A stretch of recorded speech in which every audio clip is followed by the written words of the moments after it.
नमस्कार, आप देख रहे हैं भाग्य चक्र और मैं हूं आपके साथ अंजलि सिंह। मेरे साथ हैं ज्योतिष आचार्य पंडित अमित पांडे जी। पंडित जी, आपका बहुत बहुत स्वागत है। जी धन्यवाद आपका। रोगों से कैसे पाएं निजात? घर की नकारात्मक ऊर्जा कैसे होगी दूर? किस दिशा में घर बनवाना रहेगा शुभ? वास्तु दोष कैसे करें दूर? देखिए सिर्फ भाग्य चक्र में। प्राय हम लोग किसी रोग के होने पर उसके उपचार के अलग अलग प्रयासों में जुट जाते हैं। इन प्रयासों के रूप में हम रोग के लक्षणों के आधार पर तुरंत डॉक्टर से मिलकर ब्लड टेस्ट और ट्रीटमेंट शुरू कर देते हैं। रोगों की गंभीरता के आधार पर हम एलोपैथी, नेचुरोपैथी, आयुर्वेद, होम्योपैथी और यहाँ तक कि तंत्र मंत्र और पूजा विधानों का सहारा लेने से भी परहेज नहीं करते। कई मामलों में ऐसा ये भी पाया गया है कि रोगों के इलाज के क्रम में दवाइयां भी लंबे समय तक असरदार नहीं रहती और रोग पुनः अपने लक्षण दिखाने शुरू कर देता है। ऐसे समय में ये देखना बहुत ही आवश्यक हो जाता है कि उन रोगों का कारण कुछ और तो नहीं है।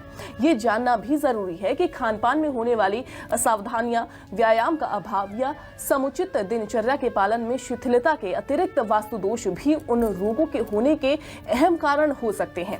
आज हम अपने प्रोग्राम में वास्तु दोष से होने वाली परेशानियों के बारे में बात करेंगे और पंडित जी से जानेंगे कि आखिर वास्तु दोष को कैसे खत्म या कम किया जा सकता है।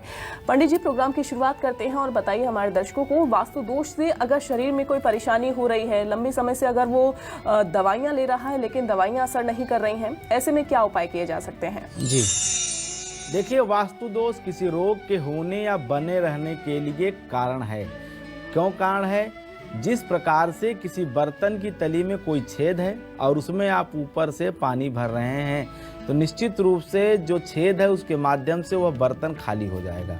उसी तरह से जब घर में किसी तरह का कोई वास्तु दोष है तो निश्चित रूप से उस घर में होने वाले सदस्यों की बीमारियों के ऊपर दवाइयों का प्रभाव अस्थायी तौर पर रहेगा। जब तक उनका प्रभाव रहेगा तब तक बीमारी नियंत्रित रहेगी, लेकिन घर में पाए जाने वाले वास्तु दोषों के कारण उनका कभी अस्थायी निदान नहीं हो पाता है। बीमारियां जड़ से समाप्त नहीं हो पाती हैं। परंतु यदि घर का वास्तु उपचार आप ठीक ढंग से कर लें तो काफ़ी हद तक बीमारियों से बचा जा सकता है। अगर बीमारियां हैं तो वह भी ठीक हो सकती हैं। वहीं दूसरी ओर यदि बीमारी आपको हो चुकी है, आपके परिवार का कोई सदस्य बीमार हो चुका है, उन बीमारियों का इलाज आप एलोपैथी, आयुर्वेदिक, होम्योपैथिक अथवा कोई भी अन्य विधि विधान से कर रहे हैं तो वह उपाय भी कारगर होंगे अगर वास्तु दोष नहीं होगा। जिस प्रकार हमारा आधुनिक मेडिकल साइंस कहता है कि साधारण बुखार या खांसी के कई कारण हो सकते हैं, उसी प्रकार से किसी भी सदस्य के होने वाली बीमारी का कारण कई तरह के वास्तु दोषों के सम्मिलित प्रभाव हो सकता है। किसी एक वास्तु दोष का प्रभाव न सिर्फ रोग या बीमारी बल्कि घर में रहने वाले कोई अन्य समस्याओं पर भी दिखाई देता है। जीवन के कई क्षेत्रों पर प्रभाव दिखाई देता है वास्तु दोष का। यही कारण है कि किसी सदस्य की रोग व्याधि वास्तु लक्षण उस घर की समग्रता से अच्छी तरह से देखने पर ही निर्णय करना चाहिए, तभी आप जान सकते हैं। परंतु उन बीमारियों को जानने के कुछ सामान्य लक्षण भी हैं जिनको समझने के लिए किसी विशेषज्ञ की आवश्यकता नहीं है, अपितु आप स्वयं भी जान सकते हैं। पर उसके पूर्व आपको एक बात बताता हूँ कि अगर किसी बीमारी के बारे में आपको समझना है तो सबसे पहले यह समझें कि उस घर में रहने वाले उस सदस्य की हैसियत क्या है, उसकी स्थिति क्या है। जैसे वह उस घर का गृहस्वामी है, गृहस्वामिनी है, गृहस्वामी का बेटा है, बेटी है, उस बीमार व्यक्ति का गृहस्वामी से सीधा संबंध क्या है। यह तमाम ऐसी बातें हैं जिसको आप समझ के रोग और रोग की हैसियत का पता लगा सकते हैं, वास्तु दोष का पता लगा सकते हैं। ऐसा इसलिए आवश्यक होता है क्योंकि जिस प्रकार हम ज्योतिष शास्त्र में जन्म कुंडली देखते हैं और लग्न के आधार पर उसके सगे संबंधियों के बारे में मालूम करते हैं, जन्म कुंडली देख के उसके रिश्तेदारों के बारे में मालूम करते हैं, उसी प्रकार से वास्तुशास्त्र के नियमों के अनुसार प्रत्येक दिशा, कोण घर के किसी न किसी सदस्य का प्रतिनिधित्व करते हैं और इसी आधार पर उस घर में किसी विशेष दिशा या कोण में उत्पन्न दोषों के आधार पर उस सदस्य की बीमारी का आकलन तथा उसका उपचार किया जा सकता है। घर एवं भूमि की दिशा एवं कोण के अनुसार वास्तु दोषों का प्रभाव परिवार के किसी सदस्य पर दिखाई दे सकता है। जैसे ईशान कोण, जिसको हम उत्तर पूर्व के कोने को कहते हैं, इसमें उत्पन्न होने वाले वास्तु दोष का प्रभाव वैसे तो पूरे घर पे रहता है, लेकिन जो सर्वाधिक प्रभाव रहता है वो वंश के ऊपर होता है, जिसको हम प्रथम पुत्र या संतान कहते हैं, और गृहस्वामी पर दिखाई देता है। यद्यपि गृहस्वामी के स्वास्थ्य का सीधा संबंध नैऋत्य कोण दक्षिण पश्चिम है, क्योंकि नैऋत्य कोण में ही गृहस्वामी के रहने का स्थान कहा गया है वास्तुशास्त्र में। तथापि सामान्यतः सभी प्रकार की शारीरिक समस्याओं के मूल में ईशान कोण के दोष का प्रभाव अवश्य देखा गया है। ईशान कोण को वास्तुशास्त्र में देवस्थान कहा गया है, शुद्ध स्थान कहा गया है, हल्का स्थान कहा गया है। ऐसे में जब दैवीय प्रकोप होता है किसी परिवार के ऊपर, कोई अचानक सी आपदा आती है, तो ऐसे में समझिए कि ईशान कोण आपका दूषित है। कभी आप देखते हैं सब कुछ ठीक चल रहा होता है, अचानक से कोई बड़ी बीमारी किसी परिवार के सदस्य को हो जाती है। यकीन जानिए इसका कारण कहीं न कहीं एक कारण आपके वास्तु जिसमें आप निवास करते हैं उसका ईशान कोण हो सकता है। अगर आपका ईशान कोण साफ है, बिल्कुल स्वच्छ है, वहाँ पे किसी तरह की गंदगी नहीं है, और वहाँ का स्थान पूजा के लिए आपने निर्धारित कर रखा है, तो देवता आपकी रक्षा करेंगे, ईश्वर आपकी रक्षा करेंगे। कभी किसी प्रकार की समस्या अगर आपके ऊपर आती भी है तो दैव कृपा से उसका निदान, उसका रास्ता आपको स्वयं मिल जाएगा, और कुछ ही दिनों में आप पुनः जो है अपनी सामान्य जीवन जीने लगेंगे, बीमारियों से मुक्त हो जाएंगे। इसके विपरीत अगर ईशान दूषित है तो निश्चित रूप से बीमारियां, समस्याएं आपको सदैव परेशान करती रहेंगी। इसलिए अपने ईशान कोण को साफ रखें, देवताओं की पूजा के लिए निर्धारित करें, या वहाँ पे आप शिक्षा दीक्षा का कार्यक्रम कर सकते हैं, बच्चों को पढ़ने के लिए वो स्थान को बना सकते हैं। किसी भी तरह की गंदगी वहाँ पे करना और रखना आपके लिए घातक हो सकती है। कभी कभी ये देखा जाता है कि घर का निर्माण वास्तु सम्मत कराने के बावजूद भी उस घर में रह रहे लोगों को तमाम तरह के शारीरिक कष्टों का सामना करना पड़ता है। आखिर क्यों ऐसा होता है? वास्तु दोष में अलग अलग दिशाओं और कोणों की क्या अहमियत होती है, पंडित जी से जानते हैं। पंडित जी बताइए कि अगर घर का निर्माण करवाना हो तो वास्तु दोष को किस तरीके से ध्यान में रखना चाहिए? जी, प्रायः लोगों में ऐसी भ्रांति होती है कि वास्तु सम्मत गृह निर्माण करवा लेने के बावजूद उसमें रहने पर विभिन्न प्रकार के शारीरिक कष्टों का सामना करना पड़ सकता है। वास्तु सम्मत घर में रहने पर भी कई तरह के रोग हो जाते हैं। इससे उनका वास्तुशास्त्र पर विश्वास कम हो जाता है। भाई हमने सब कुछ नियम कानून के तहत किया, फिर भी हम क्यों परेशान हैं, फिर भी हमारे घर के लोग क्यों बीमार हैं, क्यों इतनी दवाइयाँ खा रहे हैं। परंतु यहाँ पे एक बात मैं आपको ध्यान दिला दूँ कि ऐसा प्रभाव आधे अधूरे वास्तु नियमों के पालन करने के कारण से होता है, एक बात। और दूसरी बात, वास्तु दोष वहाँ पे लागू नहीं होता है जब आप पहले से ही किसी बीमारी से जूझ रहे हो, उसके बाद किसी वास्तु के अच्छे बने हुए मकान में प्रवेश करते हैं। तो जो बीमारी पहले से गंभीरता से आपको जकड़े हुए है उसमें इतना जरूर लाभ होगा कि आगे नहीं बढ़ेगी, बिगड़ेगी नहीं, लेकिन जहाँ पे वह रुकी हुई वहाँ पे वह उतना प्रभाव जरूर आपके शरीर को देती रहेगी। हाँ, ऐसा प्रभाव काफ़ी लंबे समय तक किसी घर में रहने के कारण उस घर की दीवारों में होने वाले टूट फूट और उसकी तुरंत मरम्मत नहीं करवा पाने के कारण उत्पन्न होने वाले दोषों का कारण भी हो सकता है। जैसे आपने वास्तु दोष से मकान बनाया, लेकिन साल 2 साल 3 साल में किसी वजह से घर की किसी दीवार में दरार आ गई है, तो वह वास्तु दोष का जो आपने पालन किया है वह नियम अब यहाँ भंग हो गया, तो इसका नकारात्मक प्रभाव उस घर में रहने वाले सदस्यों के ऊपर जरूर आएगा। इसलिए कुछ मुख्य वास्तु दोष हैं जिनके आधार पर मैं आपको रोगों के बारे में बताऊंगा। उन्हें दिशाओं एवं कोणों के दोषों के रूप में आपको समझने की आवश्यकता है, ताकि वास्तु सम्मत घर में रहने के बावजूद समय समय पर आवश्यकता अनुसार आप अपने घर को, अपने आवास को ठीक प्रकार से मरम्मत कराते रहें, ताकि कोई दोष उत्पन्न ना हो। अगर होता है तो ठीक भी हो जाए। जैसे सबसे पहले हम बात करते हैं, जैसा अभी मैंने पहले बताया, ईशान कोण, उत्तर पूर्व का कोना। घर में प्रथम पुत्र, प्रथम संतान और वंश वृद्धि की बात देव कृपा से होती है, तो ईशान कोण का सीधा संबंध होता है प्रथम पुत्र या प्रथम संतान से। तो ऐसे में इस दिशा की उपदिशा होने वाले किसी भी तरह के वास्तु दोष का कारण जो है आपके प्रथम संतान के ऊपर दिखाई देगा।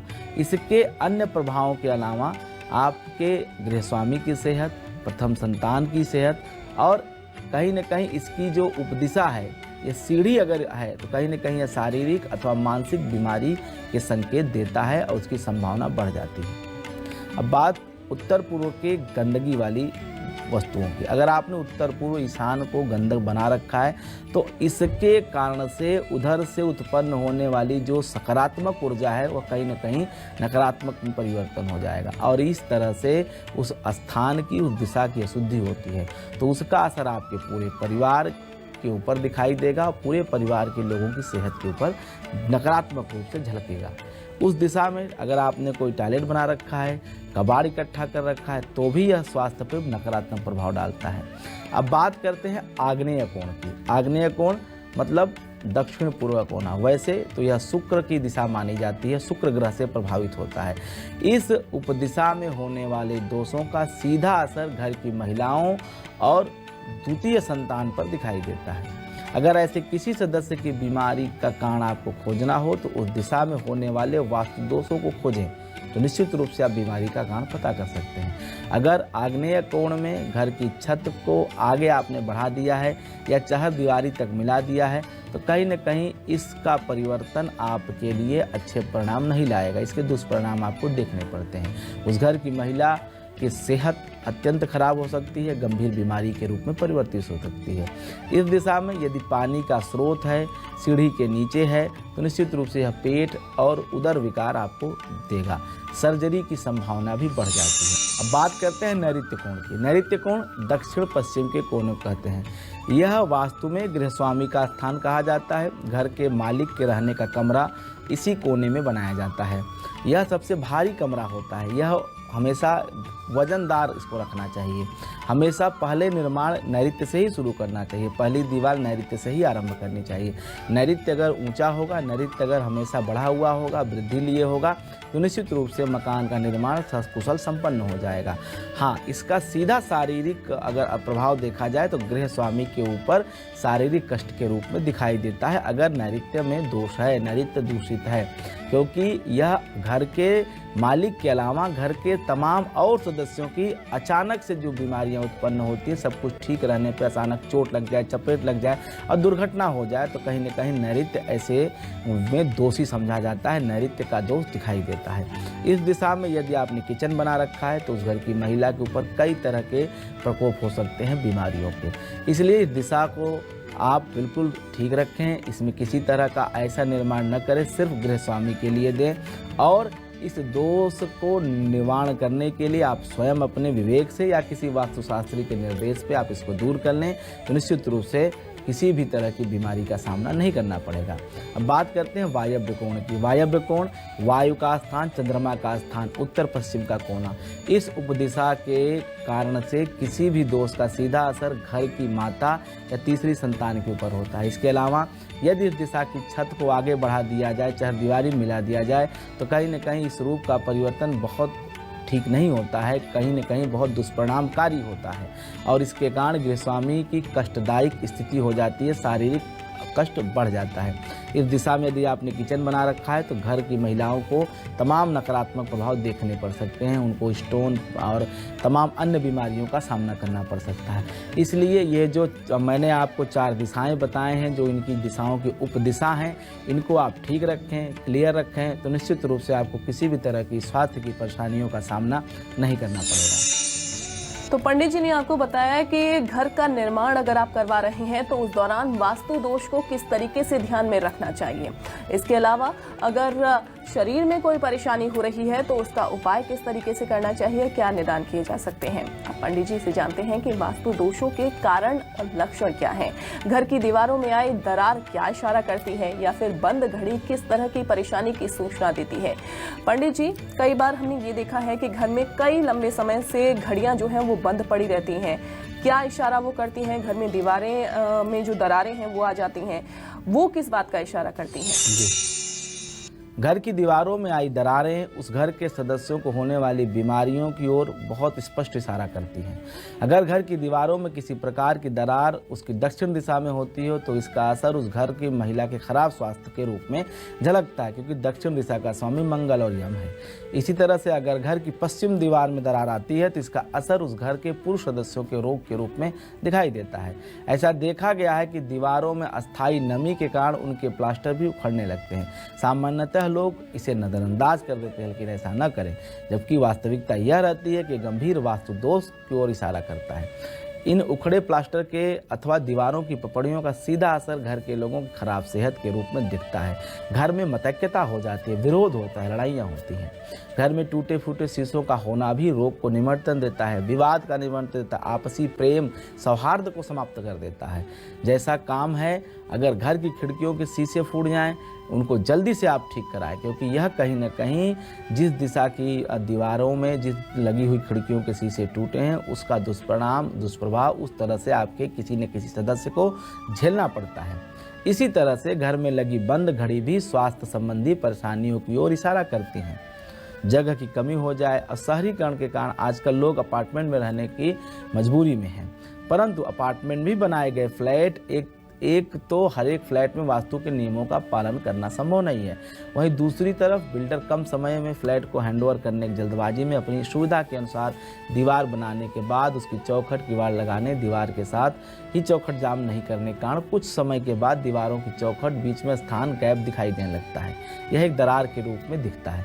भद्दा लगने के साथ साथ इनका दुष्परिणाम वास्तु दोष, कहीं न कहीं इसका असर घर के सदस्यों के बुरे स्वास्थ्य के रूप में दिखाई देता है। घर की दक्षिण दिशा में जल का स्थान होने के कारण महिलाओं की सेहत पे बुरा प्रभाव दिखाई देता है। दक्षिण दिशा में जल का स्थान नहीं होना चाहिए, चाहे बोरिंग के रूप में हो, चाहे हैंडपंप के रूप में हो, चाहे किसी भी तरह का अगर आपने जल का स्थान दक्षिण दिशा में बनाया है तो इसका उपयोग करने वाले लोग निश्चित रूप से बीमारियों के शिकार होंगे। यदि दक्षिण दिशा से पानी निकलता है तो इसका सीधा असर घर के सभी सदस्यों के साथ साथ घर की महिलाओं के स्वास्थ्य पर पड़ता है।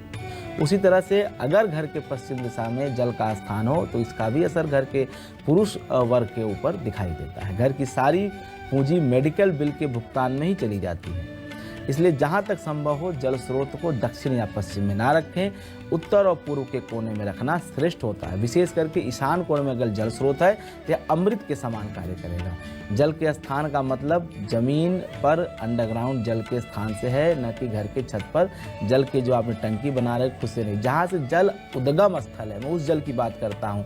जहाँ आप स्टोर करते हैं मैं उसकी बात नहीं कर रहा हूँ। यह बहुत भिन्नता है, इसको आप समझें। अगर आप टंकी लगा रहे हैं तो आप टंकी जो है आप प्लास्टिक की या टंकी बनवा सकते हैं नैऋत्य त्रिकोण में, दक्षिण पश्चिम में, लेकिन जल स्रोत नहीं बना सकते। जो आपने बोरिंग करा रखी है चाहे या समरसेबल लगा रखा है उसकी व्यवस्था आपको ईशान में करनी है, उसकी बात मैं कर रहा हूँ। अगर आप स्टोर करना चाहते हैं तो घर की छत पर अर्थात ओवरहेड पर आप वाटर टैंक के लिए सबसे अच्छा स्थान माना जाता है। आप वह उस स्थान का प्रयोग कर सकते हैं, लेकिन वहाँ पे बोरिंग नहीं करा सकते, वहाँ पे आप नलका नहीं लगवा सकते, वहाँ पे आप बड़ी टैंक लगा सकते हैं, इससे कोई दोष नहीं, क्योंकि वह स्थान भारी होता है और जल के संग्रह के होने वजह से अगर वह भारी होगा तो वह स्थान आपके लिए शुभ होगा। आपकी लापरवाही आपके ऊपर भारी पड़ सकती है। प्रायः घड़ी की सेल समाप्त हो जाती है, लेकिन आप कल पे टालते जाते हैं और घड़ी का सेल समय पर नहीं बदलते हैं। ऐसा कतई न करें।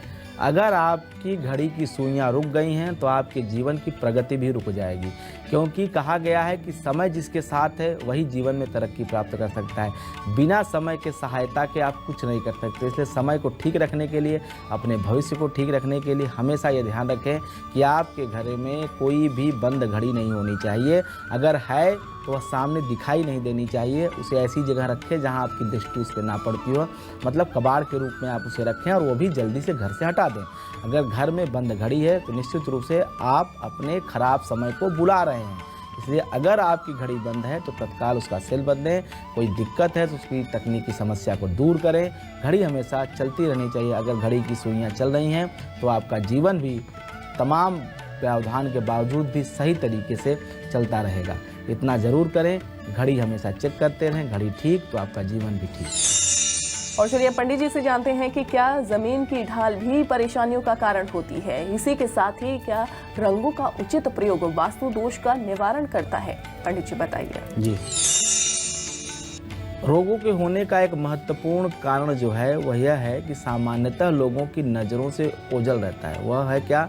घर या ज़मीन की ढाल, माने जिस घर में आप रहते हैं उसकी ढाल किस तरफ है, स्लोप किस तरफ है। स्लोप का घर के सदस्यों के स्वास्थ्य पर कहीं न कहीं व्यापक असर दिखाता है। वास्तुशास्त्र में इसे प्लव दोष के रूप में बताया गया है।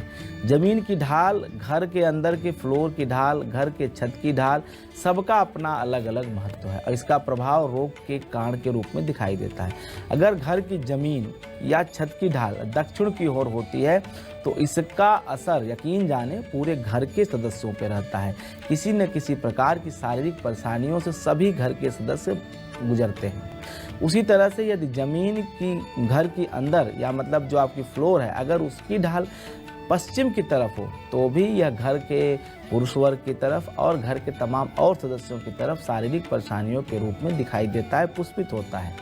परंतु यदि घर के अथवा जमीन के छत की ढाल दक्षिण पश्चिम की तरफ हो तो यह कहीं न कहीं अत्यंत दुष्परिणामकारी हो सकता है और इसका शारीरिक दुष्प्रभाव घर के सभी सदस्यों को भोगना पड़ सकता है। इसका तुरंत उपाय करना चाहिए। वास्तुशास्त्र में कहीं न कहीं यह कहा गया है कि जब भी घर का ढाल हो वह हमेशा उत्तर पूर्व की तरफ हो, मतलब दक्षिण पश्चिम ऊंचा हो और उत्तर पूर्व की तरफ ढाल हो, क्योंकि जल स्रोत जो है हमारे जो पृथ्वी की संरचना है, हमारे जो हिंदुस्तान की संरचना है, आप एक बात जाने कि यहाँ जल कहाँ से आता है, वर्षा कहाँ से आती है, तो वर्षा दक्षिण पश्चिम से आती है, नैऋत्य से आती है, अरब सागर से उठने वाले मानसून से इस हिंदुस्तान में बारिश होती है। तो जल का जो निकलने का स्थान है वह ईशान की तरफ है, मतलब ढाल जो है वो ईशान की तरफ है। इसलिए हमेशा घर बनाते समय दक्षिण और पश्चिम के कोनों को ऊंचा रखें, उत्तर और पूर्व के कोने को आप हमेशा हल्का रखें, उसे ढाल की तरफ बनाते हुए ले जाएं। आप जब वास्तु पुरुष की संरचना देखेंगे तो वास्तु पुरुष का जो सर है वह ईशान कोण की तरफ ही है, तो इसलिए ईशान को हमेशा हल्का रखना चाहिए, दक्षिण पश्चिम नैऋत्य को हमेशा ऊंचा रखना चाहिए। वास्तुशास्त्र में रंगों का भी बहुत महत्व है। रंगों के माध्यम से, रंगों के उचित प्रयोग करने से बहुत सारे वास्तु दोषों का निराकरण कर सकते हैं। ज्योतिष शास्त्र में प्रत्येक रंग के लिए एक प्रतिनिधि ग्रह का प्रावधान किया गया है। किसी भी दिशा अथवा कोनों को, कमरे को उसके प्रतिनिधि ग्रहों के मित्र रंगों के बदले शत्रु रंगों सजाने से भी घर के लोगों को सामना करना पड़ सकता है रोगों का। उसी तरह से जैसे किसी स्थान के वास्तु दोष के दोष निवारक रंगों का इस्तेमाल से दूर कर सकते हैं, इसलिए घर को सुंदर बनाने के बजाय घर को अच्छा बनाने पर विशेष ध्यान देना चाहिए। सुंदर सा घर देखने में सबको पसंद आ सकता है, लेकिन यह आवश्यक नहीं है कि उसमें रहने वाले लोग भी प्रसन्न हो, सुखी हों। लेकिन अच्छा घर उसमें रहने वाले लोगों के लिए धन धान्य से परिपूर्ण और सुखद होता है। यदि किसी योग्य आर्किटेक्ट के निर्देश में घर बनवा रहे हैं तो घर को सुंदर दिखने के साथ साथ उसके अच्छे प्रभावों का भी आप ध्यान दें। घर या भूमि के विस्तार का भी स्वास्थ्य के संबंध में परेशानियों का कारण हो सकता है, अतः ऐसे किसी भी विस्तार के पूर्व निश्चित रूप से किसी वास्तु विशेषज्ञ से सलाह ले लेनी चाहिए, अन्यथा इसके बहुत ही दुष्परिणाम मिल सकते हैं। जहाँ तक एक और दक्षिण दिशा की उत्तर दिशा से आने वाले जैविक ऊर्जा का क्षय स्थान माना जाता है, वहीं दूसरी ओर पश्चिम दिशा को पूर्व दिशा से आने वाली प्राणिक ऊर्जा का क्षय स्थान माना जाता है। इसलिए दक्षिण दिशा और पश्चिम दिशा का कोई भी विस्तार उस क्षण के प्रभाव की वृद्धि करने वाला होता है। दक्षिण दिशा में घर या भूमि का विस्तार उस घर की महिलाओं के लिए अहितकर होता है और पश्चिम दिशा का ऐसा कोई विस्तार घर के पुरुष सदस्यों के लिए बुरा प्रभाव देने वाला होता है। दक्षिण पश्चिम का कोना ऐसे किसी भी विस्तार के मामले में घर के सभी सदस्यों के स्वास्थ्य पे नकारात्मक प्रभाव देता है, चाहे ऐसा विस्तार दक्षिण दिशा में अथवा पश्चिम दिशा में किया गया हो। कुल मिलाकर के एक लाइन की बात यह है कि दक्षिण पश्चिम हमेशा आप वजन रखें और उत्तर और पूर्व के कोनों को हमेशा हल्का रखें। वास्तु के नियमों का पालन करें तो निश्चित रूप से घर के निवास करने वाले लोगों के सेहत पे हमेशा सकारात्मक असर पड़ेगा। अगर कोई बीमारी है भी तो अच्छे वास्तु में रहने के कारण से उसका प्रभाव समाप्त होगा, सेहत में सुधार होगा, दवाएं भी अपना प्रभाव पूर्ण रूप से दिखाएंगी। तो पंडित जी ने आज के प्रोग्राम में आपको बताया कि वास्तु दोष कितना ज़्यादा अहम है और अगर इसका प्रभाव शरीर पर पड़ रहा है तो कैसे उसका निदान किया जा सकता है, लक्षण आखिर क्या हो सकते हैं वास्तु दोष के और इससे कैसे छुटकारा या कम किया जा सकता है। पंडित जी आपका बहुत बहुत धन्यवाद। जी धन्यवाद आपका। भाग्य चक्र में आज बस इतना ही। आगे के एपिसोड में हम कुछ और विषयों पर पंडित जी से विस्तार से चर्चा करेंगे, लेकिन आज हमें दीजिए इजाजत और आप देखते रहिए न्यूज़ 24 मध्य प्रदेश छत्तीसगढ़। नमस्कार। नमस्कार।